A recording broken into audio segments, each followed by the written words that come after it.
Pwede naman. Sige. Okay. Uulitin natin.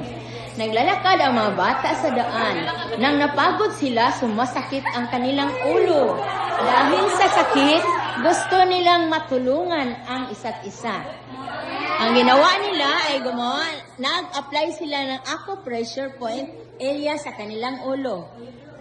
To, ano ang mawawala habang ginagawa ang acupressure sa ulo? Head. Headache. Yung parang pain. Okay.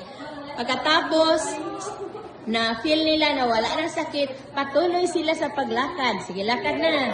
Lakad. Okay. Masaya sila sa kanilang paglalakad. Okay. Nang malayo-layo na sila sa kanilang nilalakaran, napapansin nila sumasakit ang kanilang liig at saka likod. Okay. Kaya, ang sabi nila, kailangan magkaroon sila ng acupressure po doon sa kanilang neck at saka sa likod. Sige. Gagawin ninyo ang acupressure sa neck at saka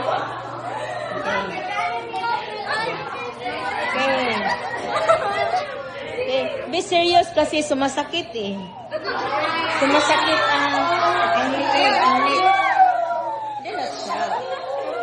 Okay.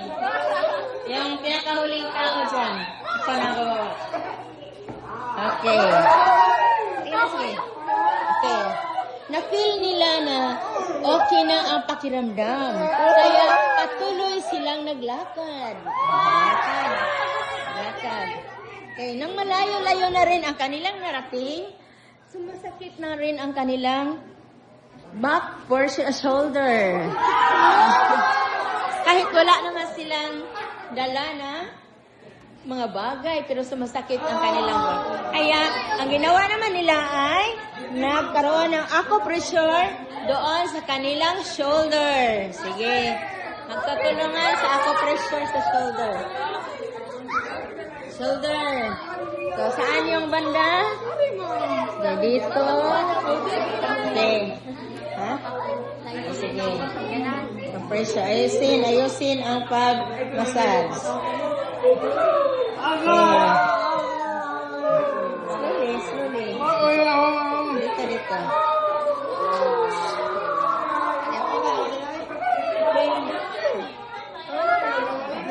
Sige. Uy, ano na yan? Okay, habang natatapos na pala yung acupressure doon sa kanilang shoulder. So, ano na ang pakiramdam mga bata? Okay. So, masaya na. Sige. Lakad pa rin kayo. Lakad.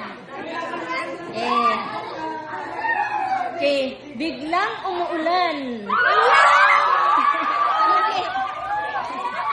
Hindi. Yung umuulan na. Dito, ang gawin niyo ay umuulan. Ganun. Dalawang kamay. Ganun. Slowly lang. Okay. Parang umaambon. Okay. Okay, lumalakas. Lumalaki. Bumabagyo. Okay. Umuwi na ang mga bata sa kanilang bahay. Umuwi na. Okay, how did you feel? Sakit kayo po. Okay, anong naramdaman ninyo?